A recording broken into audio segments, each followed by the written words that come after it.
ক'ত ক'ত বজাব গৈছে আপুনি? মই অসমৰ বিভিন্ন ঠাইত বজোৱাৰ উপৰিও অসমৰ বাহিৰতো গৈছোঁ, কলিকতা, বিহাৰ, পাটনা এইবিলাকত।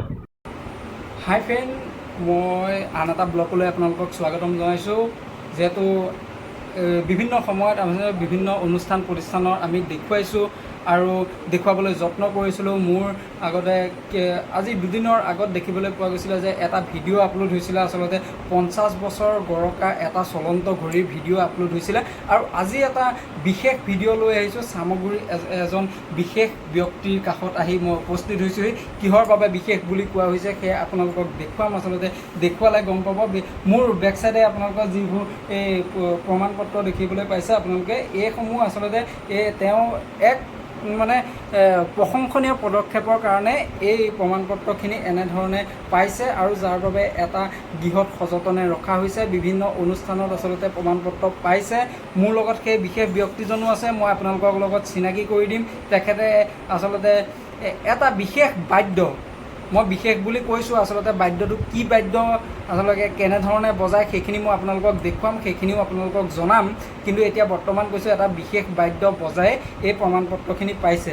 আৰু আমি সকলোখিনি পৰিৱেশ চোৱাৰ আগতে আপোনালোকক এটা বিশেষ অনুৰোধ জনাইছোঁ যে মোৰ এটা চেনেল আছিলে JB এণ্টাৰটেইনমেণ্ট বুলি, আৰু JB এণ্টাৰটেইনমেণ্টৰ বাহিৰেও এতিয়া মই আন এটা ব্লগ আপোনালোকলৈ আগবঢ়াইছোঁ, জিতুমণি ব্লগ বুলি। আৰু সেই চেনেলটো আপোনালোকে ছাবস্ক্ৰাইব কৰিব, লাইক কৰিব, কমেণ্ট কৰিব, যাতে এনেধৰণৰ যিসমূহ ভিডিঅ' আছে সেই ভিডিঅ'সমূহ আমি আপোনালোকক দেখুৱাবলৈ সক্ষম হওঁ। আৰু পোনপ্ৰথমে আপোনালোকে চাবৰ বাবে কাষত থকা বেল আইকনটো দবাই দিব। আৰু আহকচোন যাওঁ আজি পোনপ্ৰথমে এই ব্যক্তিজনৰ কাষলৈ। আৰু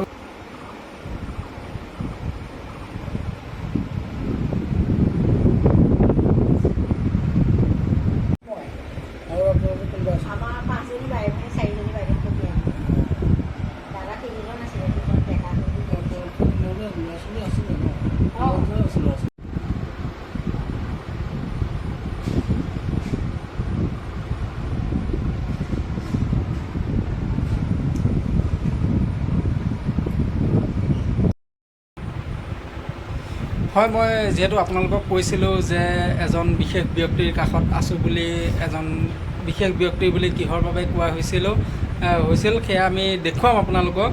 মই পোনপ্ৰথমে বিশেষ ব্যক্তিৰ কাষলৈ যোৱাৰ আগমুহূৰ্তত মই এটা বিশেষ বাদ্য দেখুৱাবলৈ আপোনালোকক আগবাঢ়িছোঁ।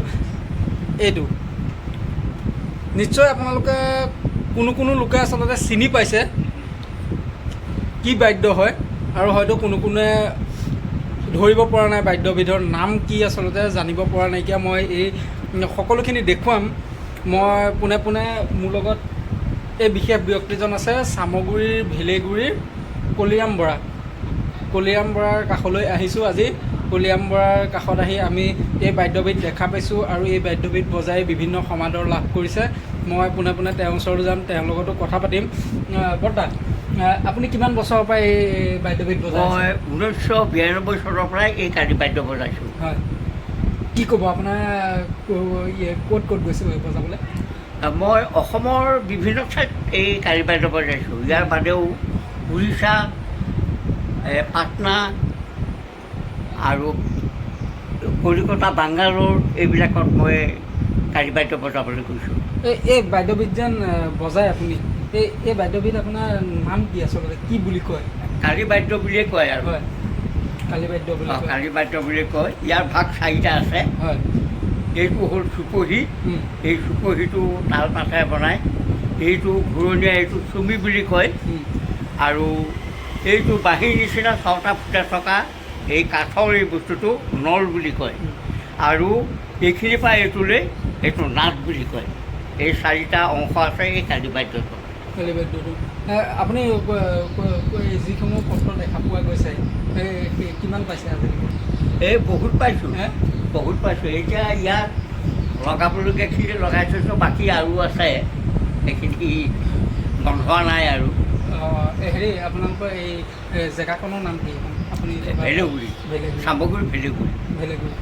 হয়, এজন আছিলে বিশেষ ব্যক্তি বুলি কৈছিলোঁ যিহেতু, ভেলেগুৰিৰ কলিৰাম বৰা, আৰু তেখেতে এই বাদ্যবিধ বজাই বিভিন্ন স্থানত সমাদৰ লাভ কৰি আহিছে, আৰু যাৰ বাবে আজি আমি এই ভিডিঅ'টো আপোনালোকলৈ আগবঢ়ালোঁ। আৰু পোনপ্ৰথমে আমি তেওঁৰ পৰা এই ভিডিঅ'টো যিহেতু দেখুৱাইছোঁ, এই দেখুওৱাৰ আগত এই বাদ্যবিধটো বজাইটো আপোনালোকক নিশ্চয় শুনাবই লাগিব। আমি শুনাম বাৰু বাদ্যবিধো বজাৰ। আৰু এনেধৰণে এতিয়া দেখিবলৈ পোৱা গৈছে এই ব্যক্তিজনে বিভিন্ন স্থানত আচলতে এই বাদ্যবিধ বজাই সমাদৰ লাভ কৰিবলৈ সক্ষম হৈছে।